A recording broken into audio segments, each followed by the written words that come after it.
ओम नमः शिवाय। दोस्तों आज के वीडियो में हम जानेंगे देव उठनी एकादशी और उसकी पूजन विधि, नियम और कथा।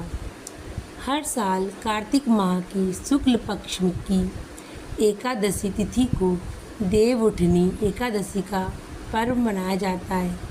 ऐसी मान्यता है कि भगवान विष्णु आषाढ़ शुक्ल एकादशी को 4 माह के लिए सो जाते हैं, फिर पुनः कार्तिक शुक्ल एकादशी को जागते हैं। इन 4 महीनों में देवशयन के कारण समस्त मांगलिक कार्य वर्जित होते हैं। हर साल कार्तिक माह की शुक्ल पक्ष की तिथि को देव उठनी एकादशी का पर्व मनाया जाता है। ऐसी मान्यता है कि भगवान विष्णु आषाढ़ शुक्ल एकादशी को 4 माह के लिए सो जाते हैं, फिर पुनः कार्तिक शुक्ल एकादशी को जागते हैं। इन 4 महीनों में देवशयन के कारण समस्त मांगलिक कार्य वर्जित होते हैं और भगवान विष्णु के जागने के बाद ही कोई मांगलिक कार्य संपन्न हो पाते हैं। देव जागरण या उत्थान होने के कारण इसको देवोत्थान एकादशी कहते हैं। इस दिन उपवास रखने का विशेष महत्व होता है। देवोत्थान एकादशी के नियम। देव उठनी एकादशी पर केवल निर्जल या जलीय पदार्थों पर ही उपवास रखना चाहिए। अगर रोगी, वृद्ध, बालक या अन्य व्यक्ति जो शारीरिक रूप से कमज़ोर हैं तो केवल एक बेला का उपवास रखना चाहिए। इस दिन चावल और नमक से परहेज करना चाहिए। भगवान विष्णु या अपने इष्ट देव की उपासना करें। तामसिक आहार जैसे प्याज, लहसुन, मांस, मदिरा, बासी भोजन का सेवन बिल्कुल ना करें। आज के दिन ओम नमो भगवते वासुदेवाय नमा मंत्र का जाप करना चाहिए।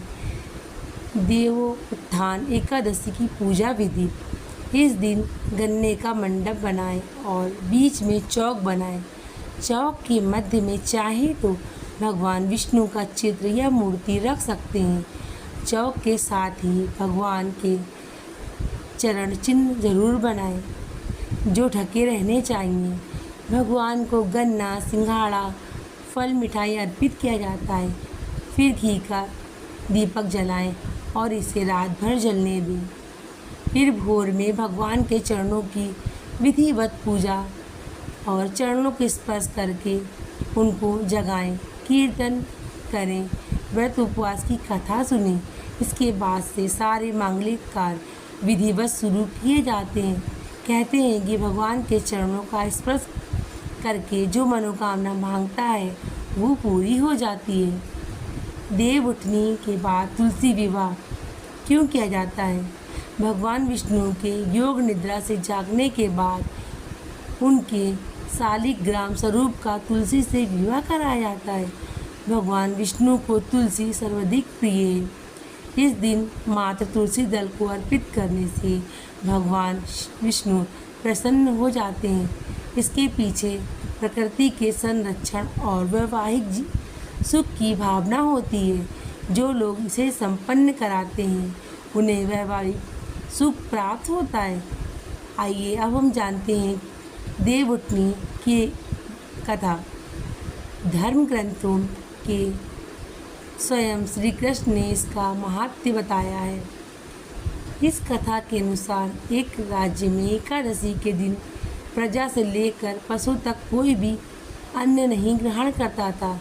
एक दिन भगवान विष्णु ने राजा की परीक्षा लेने के लिए सोची और सुंदरी भेष बनाकर सड़क किनारे बैठ गए। राजा की भेंट जब सुंदरी से हुई तो उन्होंने उसके यहाँ बैठने का कारण पूछा। स्त्री ने बताया कि वह बेसहारा है। राजा उसके रूप पर मोहित हो गए और बोले कि तुम रानी बनकर मेरे साथ महल चलो। सुंदर स्त्री के राजा के सामने शर्त रखी कि ये प्रस्ताव तभी स्वीकार करेगी जब उसे पूरे राज्य का अधिकार दिया जाएगा और वह जो बनाए राजा को खाना होगा। राजा ने शर्त मान ली। अगले दिन एकादशी पर सुंदरी ने बाजारों में बाकी दिनों की तरह अन्न बेचने का आदेश दिया। मांसाहार भोजन बनाकर राजा को खाने पर मजबूर करने लगी। राजा ने कहा, आज एकादशी के व्रत में मैं तो सिर्फ फलाहार ग्रहण करता हूँ। रानी ने शर्त याद दिलाते हुए राजा को कहा कि अगर आप यह तामसिक भोजन नहीं खाएंगे तो मैं बड़े राजकुमार का सिर धड़ से अलग कर दूंगी। राजा ने अपनी स्थिति बड़ी रानी को बताई। बड़ी महारानी ने राजा से धर्म का पालन करने की बात की और कहा अपने बेटे का सिर काट देने को मंजूर हो गई। राजा हताश थे और सुंदरी की बात न मानने पर राजकुमार का सिर देने को तैयार हो गए। सुंदरी के रूप में श्रीहरि राजा के धर्म के प्रति समर्पण को देखकर अति प्रसन्न हुए। उन्होंने अपने असली रूप में आकर राजा को दर्शन दिए। विष्णु जी ने राजा को बताया कि तुम परीक्षा में पास हो गए हो, कहो क्या वरदान चाहिए। राजा ने इस जीवन के लिए प्रभु का धन्यवाद दिया और कहा कि आज मेरा उद्धार हुआ। राजा की प्रार्थना श्रीहरि ने स्वीकार की और वह मृत्यु के बाद वैकुंठ लोक चला गया। तो दोस्तों, ऐसी है हमारी एकादशी की कहानी। अगर आपको हमारा वीडियो पसंद आए तो प्लीज़ चैनल को लाइक सब्सक्राइब कीजिएगा। मिलते हैं नेक्स्ट वीडियो में।